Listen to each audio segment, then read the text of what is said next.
আজকে মাননীয় প্রধানমন্ত্রী সফল প্রধানমন্ত্রী জননেত্রী শেখ হাসিনা তার রাষ্ট্র সরকারি ভবন ছিল গণভবন, এটা সরকারি রাষ্ট্রীয় সম্পদ, এটা তার ব্যক্তিগত প্রধানমন্ত্রী হিসেবে তাকে সে ওখানে ওঠে, কারণ ব্যক্তিগত আমাদের আপার সম্পদ না, সেটাকে কীভাবে লুটপাট এবং তার নিজের ব্যবহৃত শাড়ি টাড়ি কীভাবে জঘন্যভাবে আজকে করেছে আপনারা দেখেছেন।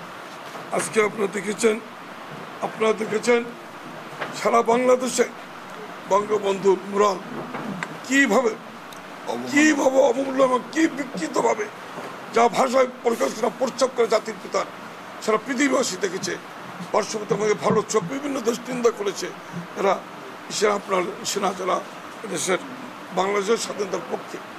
আজকে আপনারা দেখেছেন আজকে পবিত্র আজকে সংসদ বাংলাদেশের সংবিধান রচনা করেছে, বাংলাদেশের আইন প্রণয়নকারী আজকে পাশ করে, সেই সংসদকে কীভাবে ব্যঙ্গ করে সংসদের আজকে তারা কি করেছে দেখেছেন। প্রধানমন্ত্রীর কার্যালয়ে যে রাষ্ট্রীয় সম্পদ কি করেছে দেখেছেন। আমাদের প্রিয় নেত্রী বঙ্গবন্ধু কন্যা বঙ্গবন্ধু আমাদের ছোট আপা দেশে অচিরেই ফিরে আসবে ইনশাল্লাহ। সে বলেছে দেশবাসীকে শান্ত থাকতে, সে বলেছে আমাকে জোর করে দেশের বাইরে পাঠানো হয়েছে, তাই আমরা তার জন্য দোয়া করেছি মসজিদ মন্দির পেগুটায়। আপনারা দেখেছেন আমাদের দেশের সংখ্যালঘু ভাইদের সারা দেশে কীভাবে তার মন্দির বাড়ি ঘর লুটপাট নারী ধর্ষণ জ্বালাও পুরনো, তারই প্রতিবাদে সারা দেশে আমাদের হিন্দু সম্প্রদায় আমাদের অন্যান্য আমাদের কমিটি অন্য যারা আছে আমাদের খ্রিস্টান বৌদ্ধ সকলে কীভাবে সারা দেশে প্রতিবাদ করছে, গোপালগঞ্জ আজকে তারাও করবে।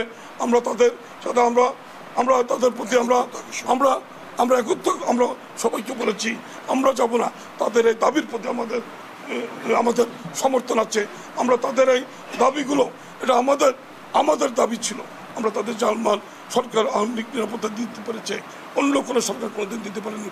তারপরে আজকের বাংলাদেশের প্রেক্ষাপটে আপনাদের কাছে আবারও উদাত্ত আহ্বান জানাবো, আমাদের প্রিয় নেত্রী বঙ্গবন্ধু কন্যা জননেত্রী যতদিন পর্যন্ত বাংলাদেশের মাটিতে ফিরে না আসবে, আপনাদের মাধ্যমে সারা দেশবাসীকে আবারও বলছি, এই জাতির পিতার জন্মভূমি কল্পিত গোপালগঞ্জের বঙ্গবন্ধুর এই বাড়ি থেকে আপনারা সকলে গণতন্ত্র প্রতিষ্ঠা এবং মাননীয় প্রধানমন্ত্রী স্বদেশ প্রত্যর্পণের মাধ্যমে আমরা এক না আসা পর্যন্ত আমরা কেউ ঘরে ফিরে যাব না।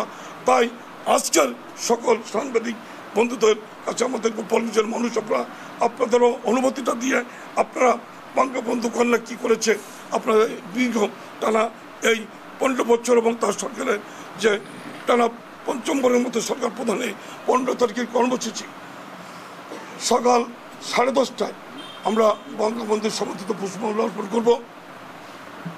বাংলাদেশ আওয়ামী লীগ, গোপালগঞ্জ জেলা আওয়ামী লীগ, টুঙ্গিপাড়া উপজেলা আওয়ামী লীগ এবং 5 উপজেলা গোপালগঞ্জ সদর কোটালীপাড় টুঙ্গিপাড়া কাশিল এবং আমাদের সকল অঙ্গ সহযোগী সহ মুক্তিযোদ্ধা বঙ্গবন্ধু এবং স্বাধীনতার সপক্ষে যারা সাংস্কৃতিক সংগঠন সহ সকলে আমরা সকল শিক্ষা প্রতিষ্ঠান সকলে সর্বস্তরের মানুষ আমরা 10:30টায় জাতির পিতার সমর্থিত পুষ্পমাল্য অর্পণ দিয়ে আমরা কবর জিয়ারতের মধ্যে দিয়ে আমরা মাজার কমপ্লেক্স এখানে আমরা আলোচনার মধ্যে দিয়ে কাঙ্গালি দোয়ার মধ্যে দিয়ে আমাদের কর্মসূচি শেষ হবে।